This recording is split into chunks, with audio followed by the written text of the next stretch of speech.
अस्सलाम वालेकुम व्यूअर्स, मैं हूं शाहीन अर्जुमंद और आपको आज की इस नई वीडियो में वेलकम कहती हूं। आज की इस वीडियो में मैं आपके साथ शेयर करूंगी इवनटॉन सी और फेयर एंड पिंक के बारे में कि इनके बेनिफिट्स क्या हैं, इनको कैसे यूज़ किया जा सकता है और रिजल्ट्स कैसे हैं, कौन सी स्किन वाले यूज़ कर सकते हैं और क्या इन दोनों क्रीम्स को एक साथ यूज़ किया जा सकता है या नहीं। बहुत सी बातें जानेंगे आज की इस वीडियो में। तो अगर आप पहली बार मेरे चैनल पर आए हैं तो चैनल को सब्सक्राइब करना मत भूलिएगा ताकि मेरी तमाम वीडियोस का नोटिफिकेशन आपको सबसे पहले मिल सके।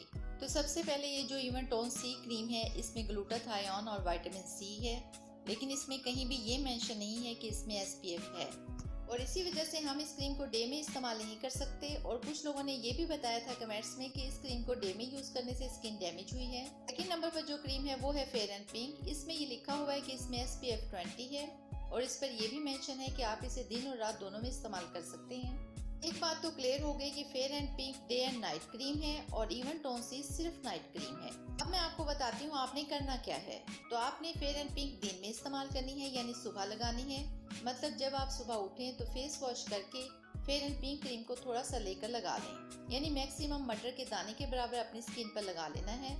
इससे ज़्यादा अमाउंट में लगाने की ज़रूरत नहीं है। अब इस क्रीम को लगाने के बाद आपने कम से कम 4 घंटे के बाद अपना फेस वॉश कर लेंगे ताकि इस क्रीम के जो बेनिफिट्स हैं वो आपकी स्किन में अच्छी तरह से जज्ब हो जाएं।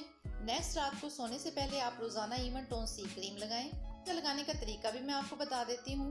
तो ये याद रखिएगा कि इस क्रीम की बहुत थोड़ी सी क्वांटिटी आपने लेनी है। अक्सर लोग बहुत ज्यादा भर भर कर लगाते हैं जिसका कोई खास फायदा नहीं, बल्कि इतनी ज्यादा एक्सपेंसिव क्रीम इतनी जल्दी खत्म हो जाती है और फिर हम रिजल्ट मिलने से पहले ही कह देते हैं कि क्रीम खत्म भी हो गई, लेकिन कोई खास फायदा नहीं हुआ। इस क्रीम को बस आपने इतना सा लेकर अप्लाई करना है। आप देख सकते हैं इस तरह की कंसिस्टेंसी में ये है, थोड़ी सी येलो कलर में है। जब मैंने इन क्रीम्स का अलग अलग रिव्यू दिया तो काफी लोगों ने कहा कि अब इसका कलर चेंज है। उन लोगों का कहना बिल्कुल ठीक है, क्योंकि फार्मा हेल्थ ने जो न्यू फार्मूला लॉन्च किया है इसमें कलर जो है वो चेंज हुए हैं। जो फेयर एंड पिंक है वो व्हाइट से थोड़ी पिंक हो गई है और जो इवनटॉन सी है वो येलो से थोड़ी पे कलर में आ गई है। अब क्योंकि ये दोनों मेडिकेटेड क्रीम्स हैं तो आपने किसी अच्छे ऑथेंटिक मेडिकल स्टोर से लेनी है ताकि फेक प्रोडक्ट से बचा जा सके। और इनकी एक्सपायरी भी इन पे मेंशन होती है, वो जरूर चेक कर लेनी है और इनकी सील भी अच्छी तरह चेक कर लेनी है। अब अगर आप इन दोनों क्रीम्स को एक साथ यूज कर रहे हैं तो पहले फेयर एंड पिंक को सुबह और दिन में लगाएंगे और रात में इवनटॉन सी लगाएंगे और साथ साथ आप विटामिन सी के कैप्सूल जो कि सीकॉन के नाम से मिल जाएंगे, ये रोजाना एक कैप्सूल खाएंगे तो इंशाल्लाह ताला आपकी स्किन बहुत ही जल्दी इवनटॉन हो जाएगी, ब्राइटन अप हो जाएगी। इसमें एक बहुत ही अच्छा ग्लो आएगा। ये दोनों क्रीम्स एक ही ब्रांड की हैं और आई होप आपकी ये कंफ्यूजन दूर हो गई होगी कि कौन सी क्रीम किस वक्त यूज करनी है। इन क्रीम्स के बारे में मेरा एक पर्सनल एक्सपीरियंस भी है, वो भी आपके साथ शेयर कर दूं। वो ये है कि इन क्रीम्स का जो पुराना फार्मूला था उस फार्मूले की क्रीम जब यूज की तो उसका बहुत ही अच्छा रिजल्ट मिला, लेकिन जो नया फार्मूला आया है जिससे इन क्रीम्स का कलर चेंज हो गया है उसका वैसा रिजल्ट नहीं है जैसा कि पुराने फार्मूले की क्रीम का था। बाकी अल्लाह बेहतर जानता है।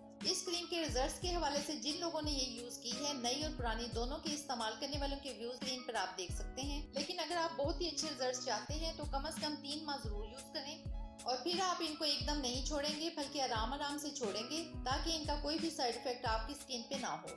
तो बहुत उम्मीद करती हूँ आपको आज की ये वीडियो पसंद आई होगी। तो वीडियो को लाइक और शेयर करना मत भूलिएगा। मुझे अपनी राय कमेंट बॉक्स में जरूर दीजिएगा। मुझे दें इजाजत, मिलते हैं एक और जबरदस्त वीडियो के साथ। तब तक के लिए अल्लाह हाफिज।